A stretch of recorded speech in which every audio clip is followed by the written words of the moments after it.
දැන් අපි ඇවිල්ලා ඉන්නේ කැපිලානෝ බ්‍රිජ් පාක් එකට.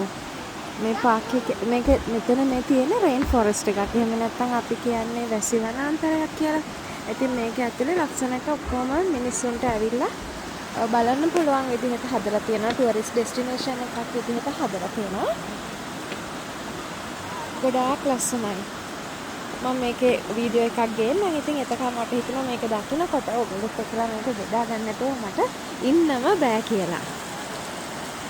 හරිම ලස්සනයි. ගොඩාක් සීතලයි. දැන් මේ අපි ආපු දවසත් ටිකක් සීතල දවස්.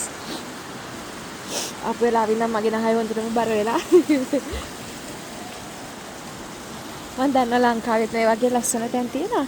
ලංකාවේ සිංහරාජ වගේ, හැබැයි සිංහරාජ වගේ නෙමෙයි, අපිට යන්න පුළුවන් විදියට මෙතන පඩිපෙල් දාලා එහෙම අර මං ඉස්සරලා කිව්වා වගේ ටුවරිස්ට් ඩෙස්ටිනේෂන් එකක් විදියට ඒගොල්ලෝ සල්ලි හම්බ කරන්න මේක ලස්සනට හදලා මේ තියනවා. ඉතින් මෙතනට ලොකු ගාණක් ගෙවලා ටිකට්ස් අරගෙන අපි එන්න ඕන.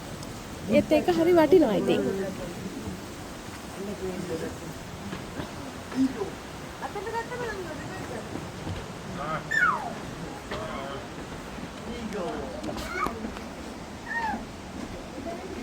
පුළුවන් තරම් මේක ලස්සන කැප්චර් කරගන්න මම බලනවා. මම පොඩ්ඩක් බයයි මේ වගේ උස තැන් වල යට ගිහින් වතුරේ පින්තූරු ගන්න, වීඩියෝස් ගන්න.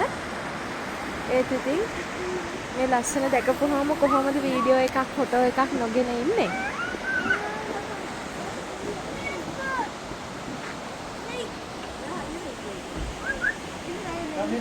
එහෙමනම් ඉතින් මෙතනදී අපි කරපු දිග වීඩියෝ එකක් අරගෙන මම ඔයගලන්ව හම්බෙන්න ඉක්මනට එන්නම්. බයි.